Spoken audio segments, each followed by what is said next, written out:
चीन ताइवान पर कब्जा करना चाहता है, लेकिन उसकी इस मंशा के बीच अगर कोई देश है तो वो अमेरिका है। अमेरिका लगातार ताइवान की मदद कर रहा ताकि वो चीन के आगे कमजोर ना पड़े। ऐसे में कुछ समय पहले एक खबर सामने आई थी कि अमेरिका ताइवान को 4 MQ-9 BC गार्जियन ड्रोन देगा। ये ड्रोन चीन पर नजर रखने के लिए थे, मगर अब ताइवान ने इस बात को खारिज कर दिया है कि अमेरिका से वो ऐसे किसी भी तरह के ड्रोन नहीं खरीद रहा।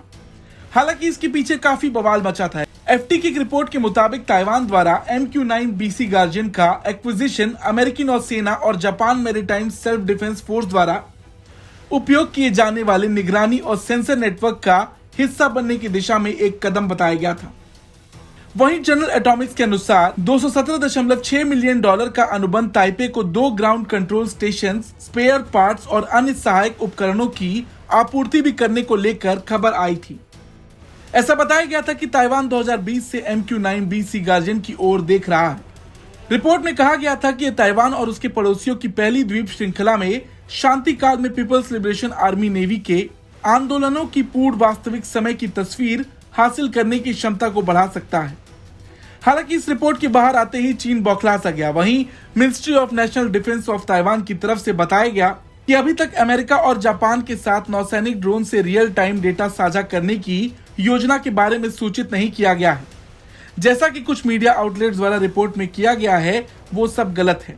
ताइवान की मिनिस्ट्री ऑफ नेशनल डिफेंस ने एक ट्वीट में कहा, हम अनुरोध करना चाहते हैं कि जनता को गुमराह करने से रोकने के लिए सूचना के स्रोत को सत्यापित करने में सावधानी बरती जाए। वहीं चीन भी इस मुद्दे पर शांत नहीं बैठा। रिपब्लिक ऑफ चाइना के राष्ट्रीय रक्षा मंत्रालय ने उस रिपोर्ट का सपाट खंडन किया जिसमें अज्ञात अमेरिकी सैन्य और प्रशासन अधिकारियों का हवाला दिया गया था।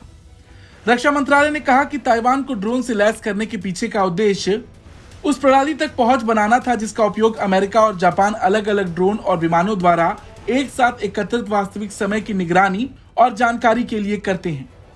बता दें, ताइवान की इस सफाई के बाद माहौल थोड़ा शांत हुआ, मगर अतीत में इस तरह के तनाव कम करने वाले बयान दिए गए हैं जिसमें ताइवान की तरफ से कहा गया है कि वो चीन के साथ युद्ध को भड़काना नहीं चाहता है और उसकी सैन्य तैयारी प्रकृति में केवल रक्षात्मक रही है, जबकि चीन ताइवान को लेकर अमेरिका को हर मौके पर धमकाता दिखता है। हाल ही में चीन के विदेश मंत्री किन गैंग ने फोन कॉल पर अमेरिकी विदेश मंत्री एंटनी ब्लिंकन को धमकाया था। चीनी विदेश मंत्री ने कहा था कि अमेरिका को उनके देश के मामलों में हस्तक्षेप करना बंद कर देना चाहिए। सिन्हुआ न्यूज एजेंसी के मुताबिक दोनों मंत्रियों ने टेलीफोन पर बातचीत की थी, जबकि किन ने ताइवान पर चीन के रुख और अन्य प्रमुख चिंताओं पर जोर दिया था। बता दें, चीन और अमेरिका के रिश्ते पिछले काफी वक्त से तनावपूर्ण रहे हैं। चीन की विस्तारवादी नीति का जवाब भारत के अलावा अमेरिका ही चीन को देता आया है। ताइवान को अमेरिका का समर्थन है। अमेरिका की वजह से ही आज वो चीन को आग दिखा पा रहा, जो कि चीन से बर्दाश्त नहीं हो पा रहा। हालांकि इस बार जो ताइवान का बयान सामने आया है उससे चीन को शांति जरूर मिली होगी। इस पर आपकी क्या राय है, कमेंट करके जरूर बताएं। ब्यूरो रिपोर्ट, भारत तक।